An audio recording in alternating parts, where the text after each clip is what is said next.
Gaslighting, ce que ton manipulateur ne veut pas que tu saches. Tu te souviens de quelque chose très clairement. Une phrase. Une scène. Une dispute. Et lui te dit que ça ne s'est jamais passé comme ça. Ou que tu inventes. Ou que tu exagères encore. Et petit à petit, tu commences à douter. Pas de lui. De toi. C'est exactement ce qu'on appelle le gaslighting. Et aujourd'hui, je t'explique tout. Le mot gaslighting vient d'un film de 1944. Un mari manipule sa femme en baissant les lumières à gaz de la maison. Quand elle le signale, il lui dit qu'elle hallucine. Jusqu'à ce qu'elle croie vraiment qu'elle devient folle. Aujourd'hui, ce mot décrit une forme de manipulation psychologique très précise. Le manipulateur te fait douter de ta propre réalité, de ta mémoire, de tes perceptions, de ta santé mentale. Ce n'est pas un conflit normal. Ce n'est pas une dispute de couple banale. C'est une stratégie. Consciente ou non. Comment ça commence? Le gaslighting ne commence jamais brutalement. Si ça commençait comme ça, tu partirais. Ça commence doucement. Une petite correction sur un souvenir. Une blague sur ta sensibilité. Un regard qui dit tu exagères encore. Puis ça s'installe. Tes émotions deviennent une faiblesse. Tes souvenirs deviennent suspects. Ta réalité devient négociable. Et toi, tu t'adaptes. Tu vérifies 2 fois tes souvenirs. Tu t'excuses avant même de parler. Tu choisis tes mots pour ne pas provoquer. Tu ne réalises pas que tu es en train de perdre confiance en toi. Tu crois juste que tu travailles sur toi-même. Les signes que tu vis du gaslighting. Numéro 1.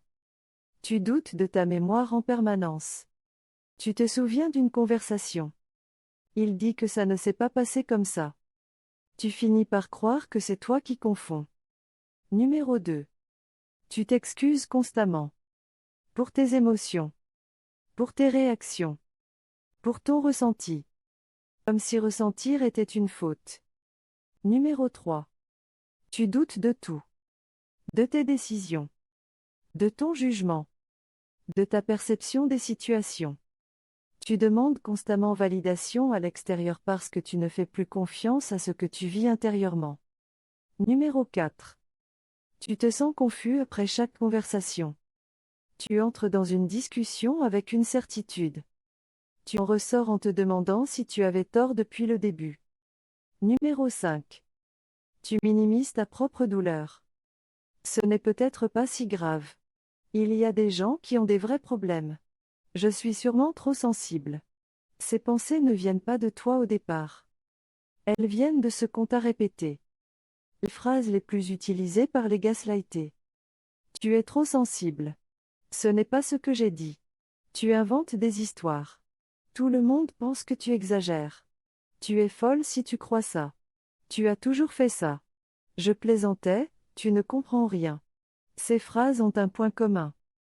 Elles te mettent en cause, jamais lui. Ta perception est le problème. Jamais son comportement. Pourquoi les victimes restent? C'est la question que beaucoup se posent de l'extérieur. Pourquoi elles restent si c'est si difficile? Parce que quand tu vis du gaslighting depuis des mois, tu ne te vois plus clairement. Tu crois que c'est normal. Tu crois que tu es le problème. Tu crois que si tu travailles assez sur toi, ça ira mieux. Et parfois, entre les moments difficiles, il y a de la douceur. De la tendresse. De bons moments. Ce mélange crée une confusion profonde. Tu ne sais plus ce qui est vrai. Tu t'accroches au bon moment pour justifier les mauvais. Et tu restes.